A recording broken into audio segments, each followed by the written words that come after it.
Gracias, senador presidente, e igualmente a los integrantes de la mesa directiva. Senador presidente, pido mi texto sea integrado completo al diario de debates. De una vez le hago entrega, senador presidente. Gracias, senador. Compañeras, compañeros de la Asamblea, lo que aquí nos ocupa es un tema de la mayor importancia. Y déjenme expresarlo en los siguientes términos. Se están armando las piezas de un rompecabezas para ver cómo en esta nueva etapa de México se presenta el dilema de la inseguridad. Se está construyendo la política de Estado en materia de seguridad y justicia. Esta es una pieza más de ese rompecabezas. Y por eso se hace tan importante no entenderlo o analizarlo en lo aislado. Tenemos que tenemos que analizarlo en su conjunto. Y es entonces de esta manera que tenemos que subrayar que este dictamen que se nos presenta es una regresión muy significativa en todo el trabajo que se ha hecho en la construcción de derechos humanos, por lo menos en los últimos 15 años, incluso en la construcción constitucional.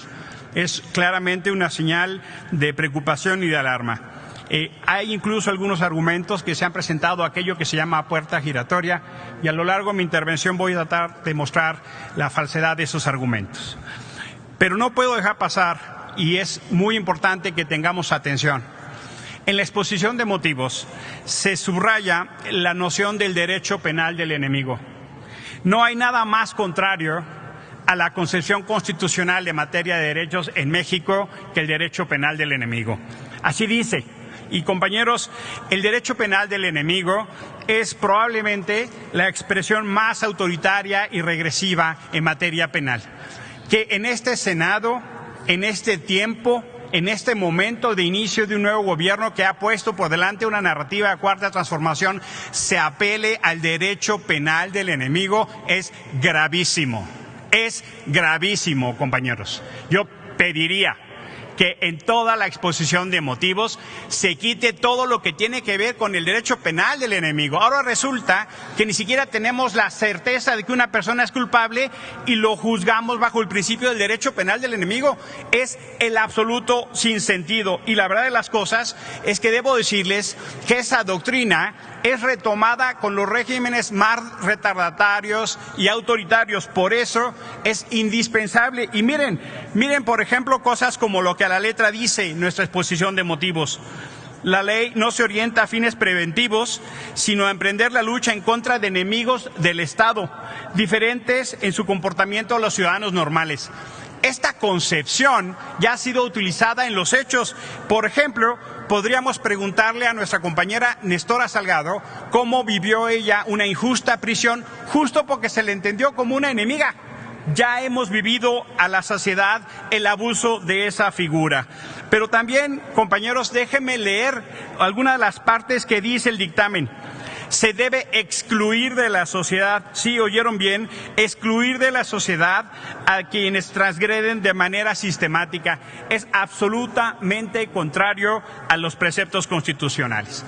Una segunda idea que quiero reforzar tiene que ver con los compromisos internacionales del Estado mexicano, que son en obligación de nuestra Constitución temas obligados y atendibles. Por ejemplo, el Pacto Internacional de los Derechos Civiles y Políticos establece claramente principios en contrario en el artículo 11 y el artículo 14 en lo que se refiere a la libertad personal.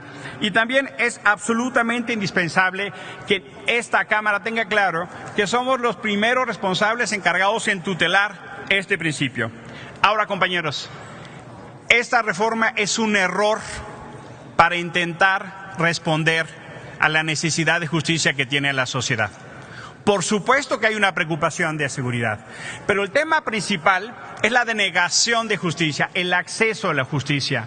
En los últimos 15 años, los gobiernos que la mayoría ha criticado han empleado esta fórmula.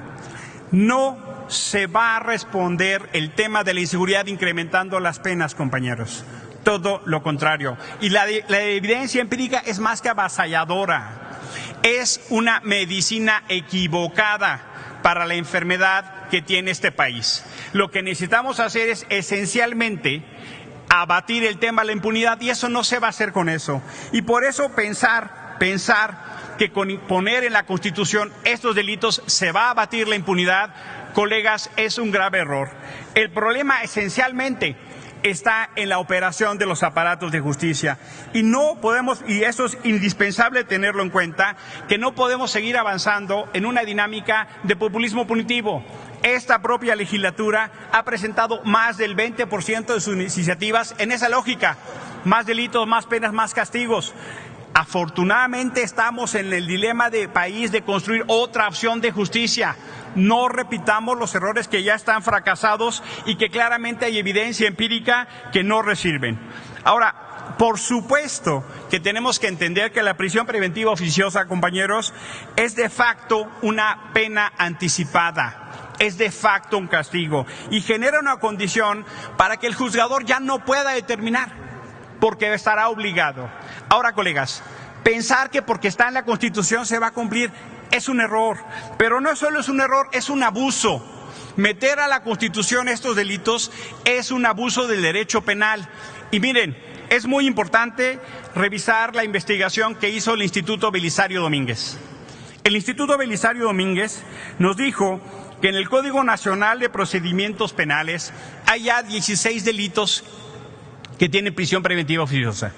El Código Penal Federal establece 38, hay 54. No es necesario reformar la Constitución para el fin que se está buscando, colegas. No hay proporcionalidad, no hay racionalidad. Hay otros instrumentos que nos permiten responder de la mejor manera a la legítima preocupación de seguridad que tiene la gente. Y a la gente a la que le estoy hablando, al pueblo de México es el que le estoy hablando para que no equivoquemos la medida. Estoy absolutamente claro que hay un reclamo de justicia, pero no será por esa ruta que lo vamos a obtener. No repitamos los errores que ustedes han dicho hasta el exceso del sexenio de Calderón y de Peña, compañeros. Ahora, quiero subrayar, colegas, por supuesto que es importante acudir a la evidencia empírica. Los estudios del INEGI señalan que en la medida que un gobierno establece mecanismos de control más represivos, se incrementan los índices de delito y las detenciones arbitrarias. Colegas, este país está plagado de fabricación de culpables, a gente que le plantan armas. Hoy en la mañana, en las audiencias de las consejeras candidatas a la Comisión de Derechos Humanos, la colega Nestora nos hablaba todo lo que refiere a la fabricación de culpables. Le estamos dando más armas al aparato que no funciona para fabricar culpables. Eso es un error que miles de personas lo van a pagar. Déjenme darles un ejemplo. El caso de Daniel García y Reyes Alpizar tiene 16 años en prisión preventiva, compañeros. Tienen 16 años en prisión preventiva. No tienen sentencia después de 16 años. Ese caso ya llegó a Naciones Unidas, al Grupo de Detenciones Arbitrarias, ya llegó a la Comisión Interamericana de Derechos Humanos y eso lo han vivido miles de mexicanos. Déjenme decirles, por ejemplo, que en el caso del sistema penitenciario mexicano, que de por sí está colapsado, el 38% de las personas que están en reclusión no tienen sentencia. En números redondos, 4 de cada 10 personas que están en reclusión, que están en prisión, no tienen sentencia. Y a eso le vamos a dar un recargue atómico. Honestamente, estamos cometiendo un gravísimo error. Por eso, distintos organismos de derechos humanos, la Comisión Nacional de los Derechos Humanos, el Alto Comisionado de las Naciones Unidas para los Derechos Humanos, el Grupo de Trabajo de Detenciones Arbitrarias del Consejo de Naciones Unidas, Amnistía Internacional, todos han hecho un llamado a esta soberanía para que detengamos esta reforma, compañeros. Todos los organismos especializados en la materia. Pero si no fuera suficiente, colegas, la Suprema Corte de Justicia ha dicho lo que ha significado el abuso de la prisión preventiva. Su presidente ha señalado el estado de absoluta precariedad del sistema penitenciario mexicano. Hoy los reclusorios son más universidades del crimen que un beneficio para la reinserción social. Tenemos que poner muchísimo más énfasis, colegas, en el aparato de justicia que en subir las penas, menos en la Constitución. Esta reforma que se quiere hacer, compañeros, es absolutamente de carácter regresivo.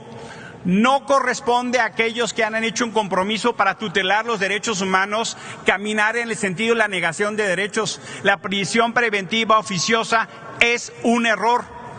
Tendríamos que estar revisando su eliminación, no su incremento, y que no fuere por producto, termino, señor presidente, y que no fuere por producto de la construcción de acuerdos que se pongan más delitos. Es justo al revés, compañeros. Es justo al revés. Vamos a cometer un error gravísimo, que vamos a llenar a la gente en las cárceles de gente como si eso fuera la solución. Lejos de ser la solución, agrava el problema. Yo les invito a que respondamos a la legítima necesidad de protección y seguridad a la gente de la manera correcta. Muchísimas gracias por su atención.